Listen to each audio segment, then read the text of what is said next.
गांव की बहू।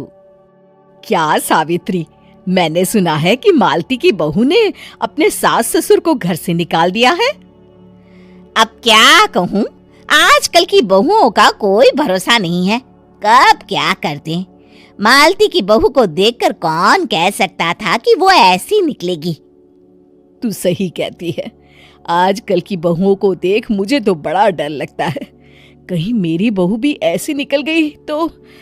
नहीं, मैं तो गांव की सीधी सादी लड़की से अपने बेटे की शादी करवाऊंगी। इस तरह एक दिन गायत्री अपने बेटे की शादी गांव में रहने वाली मीना नाम की लड़की से करवा देती है। ये लीजिए माँ जी, आपके लिए गर्मा गर्म नाश्ता और चाय। अरे वाह बहू, सच कह रही हूँ, जब से तू इस घर में आई है मुझे तो बड़ा आराम है। तेरे जैसी बहू तो किस्मत वालों को मिलती है। का माँ जी, अब इतनी भी तारीफ मत करिए ना। धीरे धीरे मीना गायत्री की चहेती बन जाती है और मीना भी गायत्री को कभी शिकायत का मौका नहीं देती थी। फिर एक दिन, ये ले बहू, आज मैं बाजार से तेरे लिए साड़ी लाई हूँ। साड़ी देखते ही मीना का मुंह लटक जाता है। का माँ जी, ये भी कोई साड़ी है? ना, मुझे तो बिल्कुल पसंद नहीं आई। अरे लाना ही था तो कोई अच्छी महंगी वाली साड़ी ले आती मेरे लिए। आप तो ये सस्ती साड़ी उठा लाई।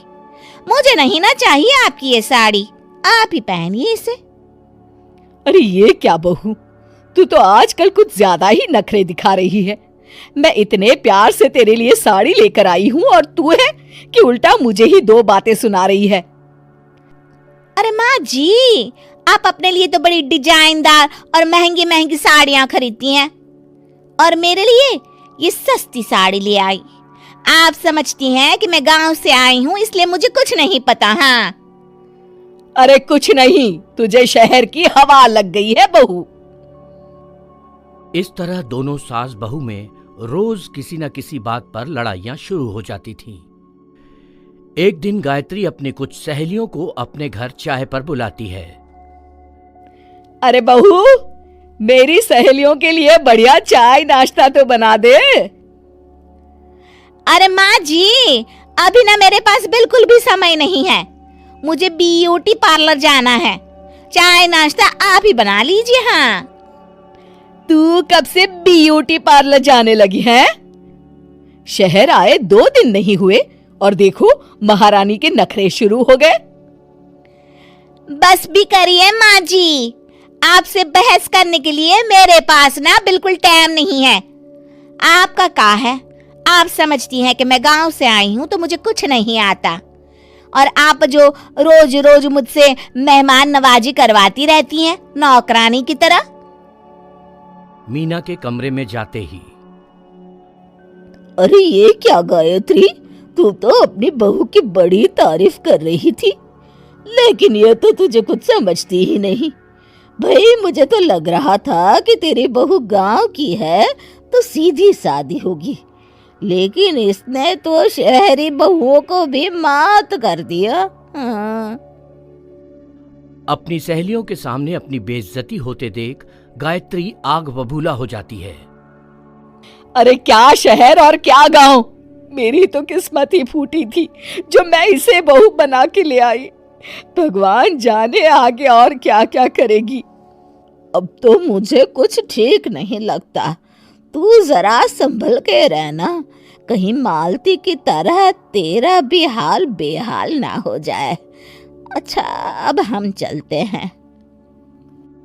अपनी सहेली की बातें सुनकर गायत्री थोड़ी घबरा जाती है। अरे ये सुशीला क्या बोलकर चली गई, कहीं इसकी बात सच ना निकल जाए। दूसरी तरफ मीना सारी बातें सुन लेती है। अगले दिन से गायत्री अपनी बहू से कोई काम करवाने से पहले 10 बार सोचती थी। ज्यादातर काम वो खुद ही कर लेती थी।